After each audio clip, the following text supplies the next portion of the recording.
Halo, jumpa lagi dengan channel Soekarno Karno, channel yang menginformasikan hal-hal yang sederhana yang ada di sekitar kita menjadi luar biasa karena tahu ilmunya. Gimana kabar teman-teman? Saya doakan dalam keadaan sehat selalu, karena ingat, orang yang mampu menikmati hidup apabila memiliki kesehatan yang baik ya.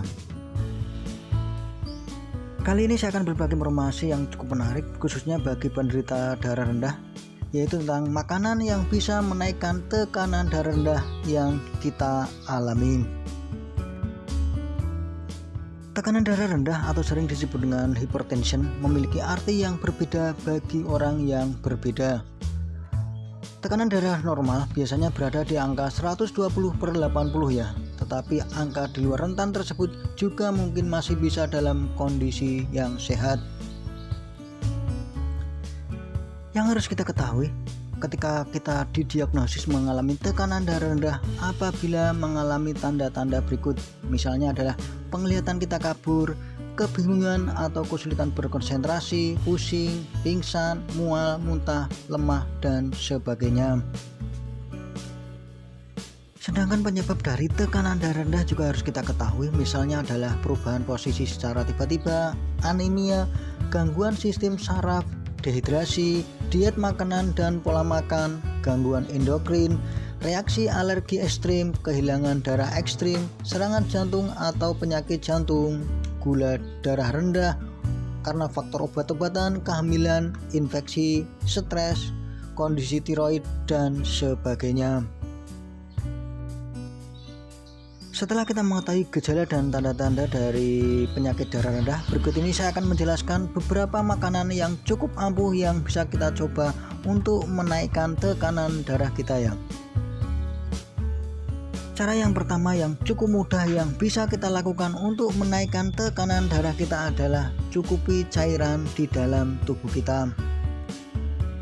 Dehidrasi menurunkan volume darah, menyebabkan tekanan darah kita turun gratis ya.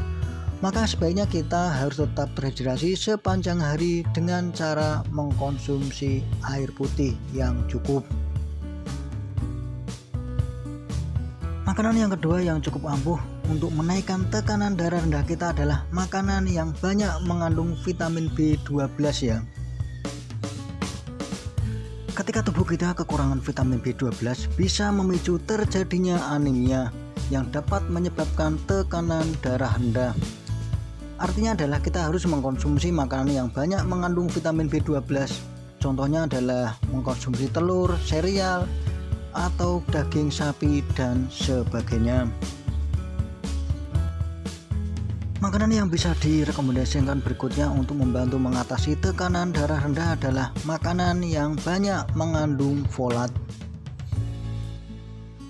Ketika tubuh kita menderita tekanan darah rendah, sebaiknya juga kita harus mengkonsumsi makanan yang banyak mengandung folat tinggi seperti asparagus, kacang-kacangan, hati, dan sebagainya. Perlu kita ketahui saat tubuh kekurangan folat bisa memicu tekanan darah rendah ya. Makanan yang keempat yang mudah kita dapatkan untuk membantu mengatasi tekanan darah rendah adalah ada dalam garam. Bagi kita penggemar makanan asin, mulai saat ini sebaiknya kita meningkatkan makanan yang diberikan garam cukup untuk meningkatkan tekanan darah kita. Makanan atau minuman selanjutnya yang juga bisa membantu kita dalam mengatasi tekanan darah rendah adalah teh akar manis. Ini dikarenakan akar manis bisa menurunkan efek dari aldosteron, hormon yang dapat membantu mengatur dampak dari garam pada tubuh kita. Ketika kita minum teh akar manis bisa meningkatkan rata-rata tekanan darah kita ya. Dan ini cukup efektif dan mudah kita dapatkan sekaligus menyehatkan. Makanan atau minuman terakhir yang ingin saya sampaikan di sini yang bisa membantu mengatasi tekanan darah rendah adalah ada dalam minuman yang banyak mengandung kafein. Kopi dan minuman yang berkafein juga bisa meningkatkan tekanan darah dengan menstimulasi sistem kardiovaskular dan meningkatkan detak jantung kita ya. Selain mengkonsumsi makanan dan minuman di atas, sebaiknya kita tetap memperhatikan makanan yang kita konsumsi setiap harinya ya. Kita sebaiknya mengkonsumsi makanan yang lebih ringan lebih sering, asal tahu saja ya, makanan berat bisa menyebabkan penurunan yang besar dalam tekanan darah. Karena tubuh bekerja lebih keras untuk mencerna makanan yang lebih besar. Itulah penyebab dan tanda-tanda sekaligus bagaimana cara mengatasinya dengan mengkonsumsi makanan yang ada di sekitar kita dalam mengatasi tekanan darah rendah yang harus kita ketahui. Mungkin ini dulu yang bisa saya sampaikan. Bila ada kekurangannya saya minta maaf. Sekali lagi jangan lupa like dan subscribe-nya ya. Sekian, terima kasih. Dah.